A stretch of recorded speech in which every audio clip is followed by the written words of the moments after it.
गांव-गांव, ढाणी-ढाणी। नमस्कार, स्वागत है आपका एसके मीडिया में और आपके साथ मैं मयंक प्रजापति और आप देख रहे हैं गांव-गांव, ढाणी-ढाणी। खबर झालावाड़ जिले के चोमेला क्षेत्र से, जहां एक हफ्ते के इंतजार के बाद किया गया वैक्सीनेशन रूपी त्योहार में 860 लोगों ने लिया इसके अंदर बढ़ चढ़ के हिस्सा। वहीं आपको बता दें कि 860 व्यक्तियों में महिलाएं एवं पुरुष दोनों शामिल थे। एक सप्ताह के इंतजार के बाद सामुदायिक स्वास्थ्य केंद्र चोमेला पर 860 लोगों को टीकाकरण किया गया। वैक्सीनेशन को लेकर महिला पुरुषों में उत्साह नजर आया। वैक्सीन सेंटर पर लंबी कतारें लगी रही। डॉक्टर रौनक कुल्हार ने बताया कि मंगलवार को चिकित्सालय में 860 लोगों का टीकाकरण किया। मंगलवार को वैक्सीन को लेकर लोगों में उत्साह रहा। एक सप्ताह बाद सेंटर पर वैक्सीन आने की सूचना मिलने पर लोग सुबह से लाइनों में खड़े हो गए तथा अपनी बारी का इंतजार करते नजर आए। क्षेत्र में अब लोग वैक्सीन के प्रति जागृत हो रहे हैं, स्वयं ही वैक्सीन लगवाने पहुंच रहे हैं। एएनएम कुमोद शर्मा, रेखा तिवारी सहित सोना धाकड़, श्याम प्रजापत, कुंदन, आशीष मालवी, सुमित टाक ने अपनी सेवाएं दी। चोमेला से एसके मीडिया के लिए रमेश मोदी की रिपोर्ट। खबर बूंदी की लखरी क्षेत्र से, जहां गैर वाल्मीकि सफाई कर्मचारियों को मिले सफाई के आदेश। पार्षद सपना मेहता की मेहनत रंग लाई। हम आपको बता दें कि 8 जुलाई को पार्षद मेहता ने लाखेरी नगर पालिका अधिशासी अधिकारी जितेंद्र मीणा को ज्ञापन सौंपा था, जिसमें कहा गया था कि 2018 में भर्ती नियुक्त गैर वाल्मीकि समाज के सफाई कर्मचारी जो सफाई कार्य को छोड़कर अन्य कार्यों में लगे हुए हैं, उन्हें स्वायत्त शासन विभाग जयपुर के आदेशानुसार उनके मूल पद सफाई पर लगाया जाए।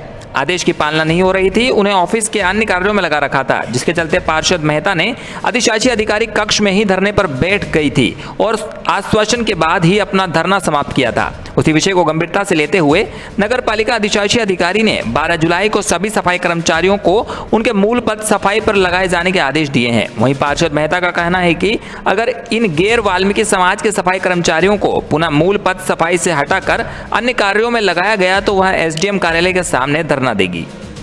लाखेरी बूंदी से एसके मीडिया के लिए सुभाष सोदा की रिपोर्ट। टोंक के 2 युवाओं ने टॉप 10 में मारी बाजी। गत 2 वर्ष पहले 2018 में हुए RAS परीक्षा के फाइनल रिजल्ट में टोंक के 2 युवाओं ने अपना नाम दर्ज किया। RAS 2018 में दूसरी रैंक पाने वाले मनमोहन शर्मा व 9वीं रैंक पाने वाले विकास प्रजापत दोनों टोंक जिले के हैं। RPSC की ओर से जारी 2018 के RAS के फाइनल रिजल्ट में टॉप 10 में जिले के 2 होनहार युवकों ने भी जगह बनाई है। इनमें टोंक जिले के मूलत किरावल के रहने वाले मनमोहन शर्मा ने स्टेट में दूसरी रैंक हासिल की है। वहीं मूलत पीपलू तहसील सिसोला के रहने वाले विकास प्रजापत को 9वीं रैंक मिली है। विकास मौजूदा समय में टोंक के हाउसिंग बोर्ड कॉलोनी में रहते हैं। दोनों ने घर परिवार, समाज और जिले का गौरव बढ़ाया है।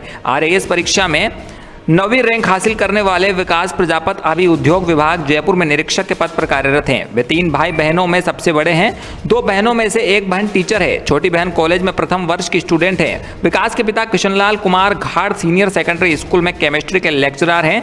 ताऊ भंवरलाल कुमार दूनी के सीनियर सेकेंडरी स्कूल के प्रिंसिपल है। वहीं चाचा अहमदपुरा चौकी के स्कूल में वरिष्ठ अध्यापक हैं। 26 वर्षीय विकास को RAS बनने की प्रेरणा उनके ताऊ से मिली। विकास का इस सेवा में रहकर निष्पक्ष रूप से लोगों की सेवा करना और पीड़ितों को न्याय दिलाना लक्ष्य है। शिक्षकों के परिवार का बेटा अब प्रशासनिक अफसर बन गया है। टोंक से एसके मीडिया के लिए सुभाष सोदा की रिपोर्ट।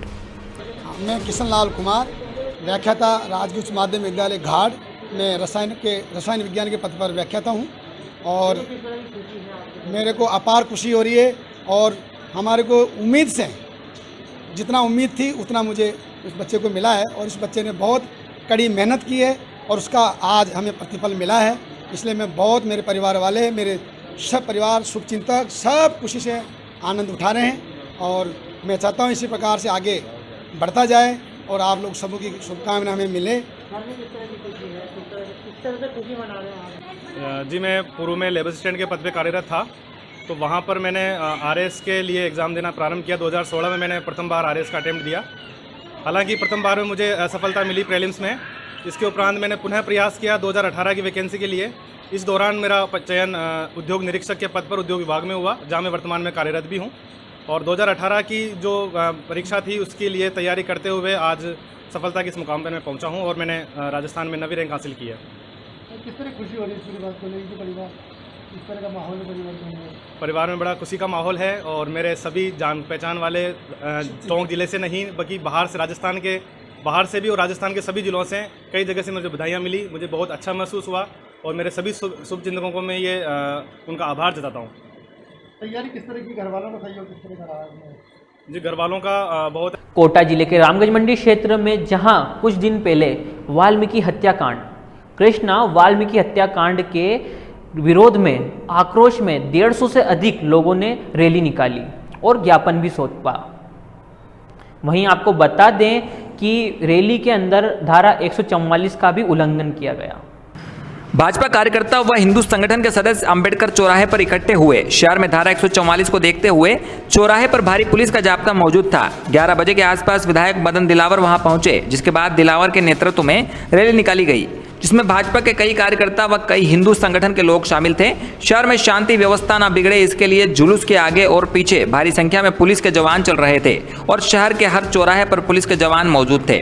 सुबह कुछ हिंदू संगठनों के व्यक्तियों ने दुकानें बंद रखी तो कई दुकानें खुली रही, लेकिन मुस्लिम समाज ने रैली निकल जाने तक सभी ने अपनी दुकानें बंद रखी। रैली अंबेडकर चौराहे से बाजार नंबर 3, वहां से पन्नालाल चौराहे व बाजार नंबर 4, फिर माल गोदाम चौराहे होते हुए थाने के सामने पहुंची, जहां पर विधायक मदन दिलावर ने सभा को संबोधित किया, जिसमें उन्होंने कहा कि प्रशासन हत्यारों को संरक्षण दे रहा है। हम कृष्णा के हत्यारों को फांसी की सजा की मांग करते हैं और परिवार को 50 लाख का मुआवजा व एक व्यक्ति को सरकारी नौकरी देने की मांग करते हैं। बाद में थाने के सामने ही दिलावर ने रामगंज मंडी एसडीएम बालकृष्ण तिवारी को ज्ञापन दिया। उस समय डिप्टी मंजीत सिंह व तहसीलदार भारत सिंह मौजूद रहे।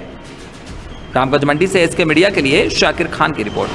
खबर रामगंज मंडी के खेराबाद से, जहां ईदगाह व कब्रिस्तान की देखभाल व जिम्मेदारी के लिए हबीब मंसूरी को किया नियुक्त। खेराबाद में शहर काजी वसीम अख्तर की मौजूदगी में हबीब मंसूरी पुत्र पीरू मंसूरी को खेराबाद बाईपास पर बनी ईदगाह व कब्रिस्तान की देखभाल की जिम्मेदारी सौंपते हुए सदर नियुक्त किया। इस अवसर पर ईदगाह पर एक सादा स्वागत सम्मान समारोह का आयोजन किया, जिसमें गांव के गणमान्य व्यक्तियों ने माला पहनाकर नवनियुक्त सदर का सम्मान किया। वहीं समारोह में शहर काजी वसीम अख्तर, समाज सेवी टीम के सलीम काका, सागर महाराज, पीरू भाई, हेमेंद्र भैया, भूतपूर्व सरपंच सुशीला शर्मा, हामिद भाई को भी माला पहनाकर सम्मान किया। नवनियुक्त सदर हबीब मंसूरी ने कहा कि मुझे कौम ने जो जिम्मेदारी सौंपी है उस पर ईमानदारी से कार्य करूंगा। वहीं समाज सेवी हेमेंद्र भैया ने कहा कि ईदगाह व कब्रिस्तान में नवनियुक्त सदर के परिवार का बहुत बड़ा योगदान है, जिन्होंने इसके लिए जमीन दान की है और मुझे उम्मीद है कि इन्हें जो जिम्मेदारी दी गई है इसे भली भांति अच्छी तरह से निभाएंगे। वहीं शहर काजी वसीम अख्तर ने कहा कि हमने इनको जो जिम्मेदारी दी है हमें उम्मीद है कि यह उस पर खरा उतरेंगे। इस अवसर पर भूतपूर्व सरपंच सुशीला शर्मा, वजीर हुसैन, रामपाल वर्मा, पीरू भाई, हबीब दुल्ला भाई व अन्य गणमान्य व्यक्ति मौजूद रहे। रामगंज मंडी से एसके मीडिया के लिए शाकिर खान की रिपोर्ट। जो जिम्मेदारी कौम ने मुझे दी है वो जिम्मेदारी को मैं बखूबी निभाऊंगा और कौम में अच्छे से अच्छा काम करना चाहूँगा। कब्रिस्तान कमेटी का सदर बनाया गया है। इनके जो कब्रिस्तान से रिलेटेड जो भी जिम्मेदारियां हैं वो इनको दी गई हैं। उम्मीद है कि ये पूरी मेहनत और लगन के साथ जो जिम्मेदारी इन्हें। खबर टोंक के देवली क्षेत्र से, जहां पिछले कुछ दिनों पहले हुए कृष्णा वाल्मीकि हत्याकांड को लेकर जिले के देवली उपखंड अधिकारी को ज्ञापन सौंपा। टोंक जिले के देवली उपखंड कार्यालय में उपखंड अधिकारी को अंबेडकर विचार मंच के कार्यकर्ताओं ने राष्ट्रपति, राज्यपाल, मुख्यमंत्री के नाम ज्ञापन सौंपा। ज्ञापन के माध्यम से संगठन के वरिष्ठ उपाध्यक्ष त्रिलोक बेरवा ने बताया कि हाल ही में झालावाड़ जिले की झालरापाटन में दलित युवक कृष्णा वाल्मीकि की कुछ दरिंदों ने निर्ममतापूर्वक हत्या कर दी, जिससे संपूर्ण दलित समाज में बहुत ज्यादा आक्रोश व्याप्त थे। इस मामले में न्याय की मांग करते हुए हत्यारों को फांसी तथा परिवार के एक सदस्य को सरकारी नौकरी व 1 करोड़ रुपए आर्थिक सहायता दिलवाने की मांग की गई। इसी क्रम में भिलवाड़ा जिले के मांडलगढ़ थाना क्षेत्र में चोरी के शक में दलित युवक रमेश बलाई को पेड़ पर बांधकर बुरी तरह पीटा गया। इस संदर्भ में भी संगठन ने मांग की है कि इस प्रकरण को कैश ऑफिसर स्कीम के तहत लिया जावे। पीड़ित को सरकारी नौकरी और 25 लाख रुपया आर्थिक सहायता की मांग की। यह राशि आरोपियों की संपत्ति को नीलाम कर वसूलने की मांग की गई। इसी तरह से राष्ट्रपति को ज्ञापन देते हुए मांग की गई कि मध्य प्रदेश के देवास से नेमावर में आदिवासी परिवार के 5 सदस्यों की निर्ममतापूर्वक हत्या कर दी गई। परिवार के एक सदस्य को सरकारी नौकरी 1 करोड़ रुपया आर्थिक सहायता दिलाने व मामले की सीबीआई जांच की मांग की गई। देवली टोंक से एसके मीडिया के लिए सुभाष सोदा की रिपोर्ट। गांव-गांव, ढाणी-ढाणी। आम आदमी पार्टी राजस्थान की यूथ विंग की ऑनलाइन वर्चुअल मीटिंग राजसमंद में संपन्न हुई। बैठक में कोटा संभाग अध्यक्ष उत्कर्ष शर्मा, भरपूर संभाग अध्यक्ष रविंद्र फौजदार, जोधपुर संभाग अध्यक्ष राजू प्रजापति, अजमेर संभाग अध्यक्ष शबनम अजहरी और उदयपुर संभाग अध्यक्ष पप्पू लाल फकीर उपस्थित थे। अजमेर संभाग यूथ अध्यक्ष शबनम अजहरी ने संगठन विस्तार पर अपने विचार रखे और संगठन विस्तार की रूपरेखा बनाई। मांगे बिजली के खिलाफ हस्ताक्षर अभियान की घोषणा, यूथ विंग प्रदेश कार्यकारिणी में रिक्त नियुक्तियां, संगठन विस्तार, बेरोजगारी मुद्दे पर विधानसभा का घेराव। उदयपुर संभाग यूथ अध्यक्ष पप्पूलाल फकीर की ने कहा कि 3 साल पहले बेरोजगारों को सरकारी नौकरी देने का वायदा कर सत्ता में आई राजस्थान की कांग्रेस सरकार अब तक युवाओं की उम्मीद पूरी नहीं कर सकी है। विपक्ष में रहते हुए कांग्रेस भाजपा सरकार को सरकारी नौकरियों की भर्ती शुरू करने को लेकर घेरती रही है, लेकिन अब जब पिछले 3 साल से राज्य में कांग्रेस की सरकार है, लेकिन अब तक विभिन्न विभागों में भर्तियों के माध्यम से युवाओं को नौकरी नहीं मिली। शिक्षा, चिकित्सा, ऊर्जा, ग्रामीण विकास जैसे बड़े विभागों में लंबे समय से खाली पद चल रहे हैं। किर ने कहा, कांग्रेस एवं बीजेपी दोनों युवाओं को गुमराह कर रही है, युवाओं के भविष्य के साथ खिलवाड़ हो रहा है। आम आदमी पार्टी राजस्थान की यूथ विंग युवाओं की आवाज को बुलंद करेगी एवं इन मुद्दों पर बहुत जल्द राजस्थान विधानसभा का घेराव करेगी। राजसमंद से एसके मीडिया के लिए ब्यूरो रिपोर्ट। गांव-गांव, ढाणी-ढाणी।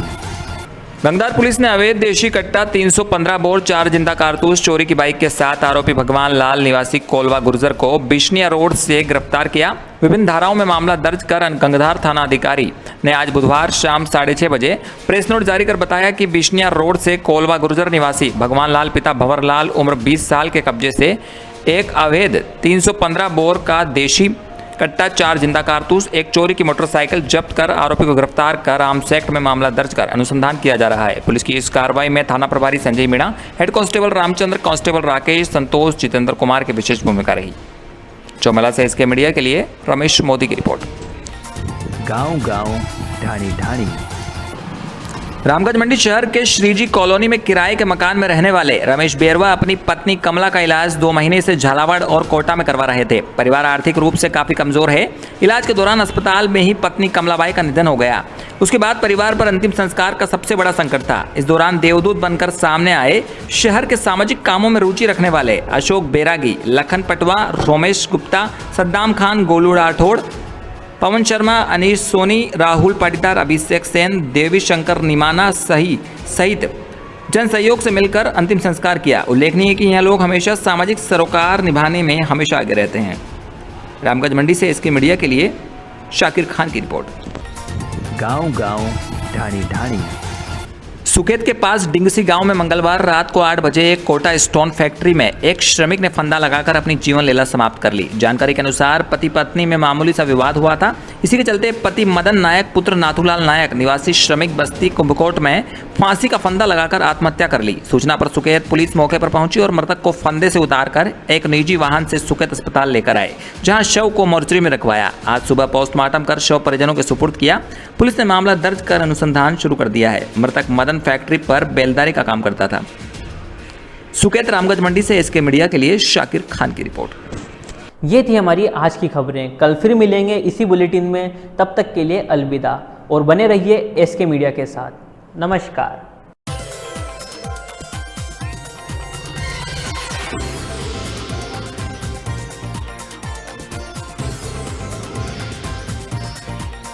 गांव-गांव, ढाणी-ढाणी।